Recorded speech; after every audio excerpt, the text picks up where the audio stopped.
जब हमने तांडव स्तोत्रम लिखना शुरू किया तो मैं बहुत चौंका। मैं इतना अंदर से नर्वस हो रहा हूँ। भगवान है वो, कौन है वो, कहाँ से वो आया, चारों दिशाओं बन गया। यहाँ फार्म बाद में पता लगा जेल में चल पड़े हैं। तो बहुत ही ऐसे प्यार प्यार से क्या क्या गवा लिया। अद्भुत अद्भुत अद्भुत। पद्मश्री कैलाश खेर साहब एक बार फिर हमारी पावन नगरी सूर्य नगरी जोधपुर में पधारे हैं। सर प्रणाम है आपको और बहुत बहुत धन्यवाद। इसी तरह आप हमारी इस नगरी को, यहाँ के संगीत प्रेमियों को अपना आशीर्वाद देते रहें, हमारे लिए यही सौभाग्य की बात है। सर एक लाइन उन लोगों के लिए अगर आप हमारे वीडियो के माध्यम से सुना दें जो इस शो में नहीं आ पाए या किसी कारणवश लाइव नहीं सुन पाते हैं। जी। धराधरेन्द्र नंदिनी विलास बंधु बंधुरस पुरद्रुगंत संतति प्रमोदमान मानसे कृपा कटाक्ष धोरणी निरुद्ध दुद्धरापदि क्वचित् दिगंबरे मनो विनोद मेदुवस्तुनि। कौन है वो, कौन है वो, कहाँ से वो आया, चारों दिशाओं में तेज सब छाया, उसकी भुजाएं बदलें कथाएं, भागीरथी तेरी तरफ शिव जी चले, देख जरा ये विचित्र माया। अद्भुत अद्भुत अद्भुत। सर मैं जानना चाहूँगा, ये गाना जब भी हमने सुना है दिल से बहुत सारी आपके लिए शुभकामनाएं निकली। ये गाना आपको कैसे आप तक पहुँचा? कोई ऐसी कोई याद है इस गाने से जुड़ी हुई जो आप हमारे व्यूवर्स से शेयर करना चाहें? हाँ, क्योंकि हम बहुत गाने गाते हैं और बहुत सारी भाषाओं में गाते हैं जी। तो एक बार हम लोग हैदराबाद गए थे, MM किरवानी सर ने बुलाया था ये गाने के लिए। तो हमको लगा जैसे बहुत सारे गाने गाते हैं ऐसे ये भी कोई है। लेकिन जब हमने तांडव स्तोत्रम लिखना शुरू किया तो मैं बहुत चौंका कि साउथ की फिल्म में भगवान ने तांडव स्तोत्रम जो हम बचपन से गाते हैं और ये साउथ की फिल्म के अंदर आएगा, संस्कृत का, और वो भी मेरे महादेव का। तो हम मन ही मन बहुत गदगद हो रहे थे। उसके बाद पता लगा कि ये 5 भाषाओं में बन रही है। फिल्म का नाम है बाहुबली। तब तक भी हमको बस वहाँ का जितना कौतूहल प्राप्त होना था वो होके फिर अगले दिन हमारी फ़्लाइट थी अमेरिका की। हम लोग भाग गए। जब अमेरिका हम टूर कर रहे थे तो एक रेडियो स्टेशन पे इस पूरी फिल्म की कुंडली लिए बैठे थे कोई रेडियो के उद्घोषक, और उन्होंने बोला कि अभी आप रिसेंटली बाहुबली के लिए 3 गाने गा के आए हैं। उनको इतनी जानकारी थी। तो मैंने बोला हाँ, लेकिन ऐसा क्या हो गया भाई, पता नहीं कितनी साउथ इंडियन फिल्मों में हम गाते हैं जी। तो उन्होंने कहा ये सिर्फ साउथ इंडियन नहीं है, ये 5 लैंग्वेजेस में बन रही है और ये पहली फिल्म इतने भारी बजट की है कि सब पे भारी पड़ेगी। क्या बात है। जब इसके बारे में हमने सुना, भगवान का पहले से हम गा ही चुके थे 3 बाहुबली 1 में, तो एक तो तमिल में भी गाया हमने। तो तब समझ आया कि अरे मेरे दाता ये तो कोई बड़ी हाजिरी लगी है। तो इस तरह से हुआ। और किरवानी सर भी बहुत प्यार करते हैं हमको। तो बहुत ही ऐसे प्यार प्यार से क्या क्या गवा लिया। उसके बाद फिर जब हमें डब करा रहे थे साहब, तो डब करा रहे हैं, कितने भी प्यार करते हो लेकिन एक कॉन्शियस तो इंसान रहता ही है, क्योंकि म्यूज़िक डायरेक्टर और सिंगर का नाता गुरु और शिष्य का होता है। बिल्कुल। तो गवाते गवाते अचानक डब करा रहे हैं, लाइन बता रहे हैं जब हम डबिंग रूम में हैं, और हमारी लाइन बताते बताते अचानक बीच में पियानो पे सैयां बजाने लगे। मैं इतना अंदर से नर्वस हो रहा हूँ। भगवान इनको क्या सूझ रहा है, हम मेरे जान मेरे प्राण कुछ खो रहे हैं और ये सैया में घुस गए कि वाह कैलाश जी वाह।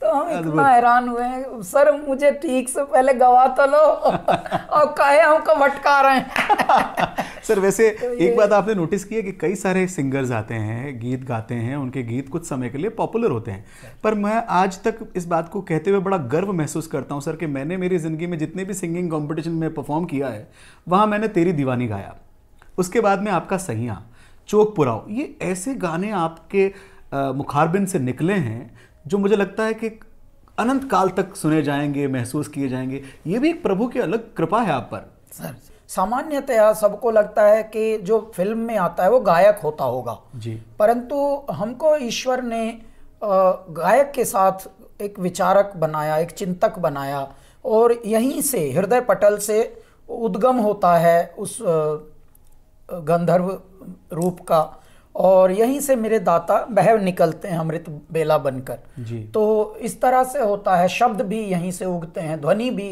नाद भी, और उसकी पूरी ट्यून बनकर उसके बाद पूरा गा भी देते हैं मेरे दाता हमारे अंदर बैठकर। अच्छा, हमें लगता हमने किया है, हम सबको ये भरम है हमने किया है। करने वाले करणहार करतार हैं, चुप्पा चाप कर जाते हैं। क्या बात है। तो ये बस ये वाला द्वारा था, इस माध्यम से हुआ। पिंजड़ा ये था जिसने साउंड बॉक्स निकाला, यहाँ से शुरुआत हुई। हाँ, ये है कि अभी भी हमारे बहुत गाने आने वाले हैं, और अब तो क्योंकि आपने प्रश्न इतना प्यारा बताया है, ये क्योंकि ये चिरकाल से अनंत काल तक शाश्वत कार्य हुआ है, कालजयी कार्य हुआ है, तो अब हम अपना एक ऐसा सिलेबस बना रहे हैं जो स्कूल भेजेंगे ये सिखाने के लिए। क्योंकि जब मनुष्य पिछले 15 वर्ष में हमारे करियर में हम जब भी देखते हैं तो बहुत सारे रियलिटी शोज़ में भी ज़्यादातर ट्राई करते हैं, लोग गाते हैं तेरी दीवानी, सैया, तौबा तौबा, जाना जोगी दे नाल, अलबेलिया, आज मेरे पिया घर आवेंगे, चांदन में, इस तरह के गाने। तो क्यों ना हम इनको प्रॉपर सिखाने का ही एक छोटा सा सिलेबस डालें, और क्योंकि आवश्यकता ही आविष्कार की जननी होती है, तो ये एक विचार बना क्योंकि बहुत लोगों ने सुझाया ये कि आप एक ऐसा कोर्स ही बना दीजिए जो स्कूल जाके, यदि आप गाएंगे ही तो आप थोड़ा सीख के गा लीजिए। गाएंगे, बिल्कुल। तो सीख के गाएंगे तो और मीठा गाएंगे, और अच्छा गाएंगे। मतलब why are you proud to be a bathroom singer only, be proud of playback singer, या all kind of singer, all round. True, very true. आपने इसके लिए एक संस्था शुरू भी कर दी है। जी, कर दी है हमने, उसका नाम है Kailash Kher academy for learning art. इसमें भी कला, तो ये कला है सर, KALA कला। और हमने जो फिजिकल ये खोली है एकेडमी मुंबई में, वो भी प्रारंभ कर दी, उसमें धाम और जोड़ दिया, तो अब ये हो गया कला धाम। ओ वाह। हमारे यहाँ पर 10 कोर्स हैं लगभग, और 10 कोर्सेज में देखिए कैलासा योगा, हम योगा के टीचर बनाएंगे, मतलब ट्रेनिंग इंस्टीट्यूट है बाकायदे, टीचर ट्रेनिंग। तत्पश्चात आप इंस्ट्रूमेंटल्स क्लासेस ज्वाइन करिए, वोकल क्लासेस ज्वाइन करिए, आपको यदि एडिटिंग सीखनी है वो आप ज्वाइन करिए, फिल्म मेकिंग सीखनी है वो शुरू करिए, साउंड इंजीनियरिंग सीखनी है वो सीखिए। तो ये पूरा एक अभी एकेडमी है, बाद में ये विश्वविद्यालय का स्वरूप ले लेगा। आपका क्या संदेश है जो युवा साथी आप ही की तरह संगीत क्षेत्र में आगे बढ़ना चाहते हैं उनके लिए? जी, मैं आपको बताऊं, युवाओं में बड़ी ताकत होती है जी, युवा ही असली शक्ति होती है। क्यों? क्योंकि युवा का यदि विलोम करते हैं तो वायु होता है, और वायु से ही हम सब जी रहे हैं जी। आप भी देखिए, पिछले अभी 2 वर्ष पहले जो संकट काल आया था उसमें वायु का ही तो सब खेल चल रहा था जी। ऑक्सीजन ऑक्सीजन ऑक्सीजन का मतलब प्राणवायु। तो साहेब उसी के खातिर तड़पने लगे थे लोग, पैसे लिए घूम रहे हूँ, फादर को भी लिए घूम रहा हूँ, एक बेड मिलवा दो, एक ऑक्सीजन सिलेंडर दिला दो। तो देखिए वायु यानी युवाओं की कितनी आवश्यकता इस पृथ्वी पर है। ऐ मेरे युवाओं, आप अपनी शक्ति को पहचानिए और उसका वर्धन कीजिए और उसको चैनलाइज करिए, ये बहुत आवश्यक है। और भी एक खुशखबरी हम बताना चाहते हैं भारत के लिए। भारत पूरी दुनिया का एक युवा देश है, और भारत के युवा जो हैं उसकी रीढ़ की हड्डी हैं, मेरुदंड हैं। तो ऐसे में और उत्तरदायित्व आपके ऊपर बढ़ जाता है। अब जब इतनी ज़्यादा खुशियों की बातें हैं, तो अब समय जो आया है, हमारे आदरणीय प्रधानमंत्री जी ने, श्री नरेंद्र मोदी जी ने एक ये बहुत ही प्यारी बात कर दी है कि हमारे युवाओं को एक आत्मविश्वास से लबालब कर दिया है। किस बात में? कि पहले स्किल्स जो हमारे गुणवत्ता के कार्य होते थे, जिनको हम शौक कहते थे, खेल, अरे शौक या शौक है, वैसे तो ये डॉक्टरी सिखाएंगे इसको हम, सीए बनाएंगे वैसे तो हम, एमबीए कराएंगे जी, इंजीनियर बनेगा वैसे तो ये। हाँ हाँ देखो जी, हमने कोशिश तो पूरी लगा रखी है, ट्यूशन भी लगा रखे हैं। भाई बच्चे का दिल कहीं और लग रहा है, हाँ। आप इतने हल्के में ले रहे हो कि उसे तोता बनाने में लगे हो। पहले ये चलता था। अब प्रधानमंत्री जी ने क्या कहा है मेरे युवाओं, यदि आपका मन किसी और चीज के लिए बना है, हो सकता है आप उससे ही, क्योंकि जो खुश रहता है वही खुश रख सकता है इस धरती पर। बहुत सही। आपको अपनी काबिलियत जो है, आपका जो हुनर है, उस पर विश्वास रखना चाहिए। बहुत सुंदर बात। कौशल्य के लिए भी अब युवाओं को प्रेरित किया जा रहा है हमारे देश में।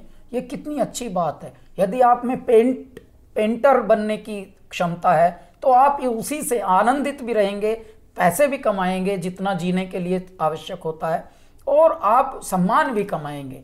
यदि आप में खेल के प्रति थोड़ी भी रुचि है तो आप खेल से ही पैसे भी कमाएंगे, सम्मान भी कमाएंगे, और क्या चाहिए। कितने लोगों को हमने देखा है वो बन तो गए इंजीनियर, लेकिन चरित्र बेच के और उन्होंने इधर उधर से कहीं से बहुत कुछ लूट लाट के खर्च अपना जोड़ जाड़ के कुछ कर लिए। यहाँ फार्म हाउस बन गया, यहाँ फार्म, बाद में पता लगा जेल में चल पड़े हैं। क्यों? क्योंकि पकड़े गए चोरी करे। तो फिर कहीं पढ़ने में आया कि इतनी संपत्ति मिली, सिविल इंजीनियर थे, इतनी संपत्ति मिली, अब तिहाड़ जेल में। अब भैया का फायदा, तूने इतना जोड़ जाड़ के तिहाड़ में चला गया। दूसरी आनंद ले रहे हैं। हाँ तो पता है वो भी ले रहे हैं कि नहीं, क्या पता वो भी लड़ रहे हो यस। कि नहीं मेरा है, नहीं मेरा, पता लगा दो उसमें भी निकलने आपस में मर के टुकड़े टुकड़े हो गया। सही बात है, ये बहुत सुंदर बात सर ने कही है। तूने सारा जन्म गंवा के अपना गात खो लिया, और गेहूं चावल का गल्ला तो बेईमानों ने ढो लिया।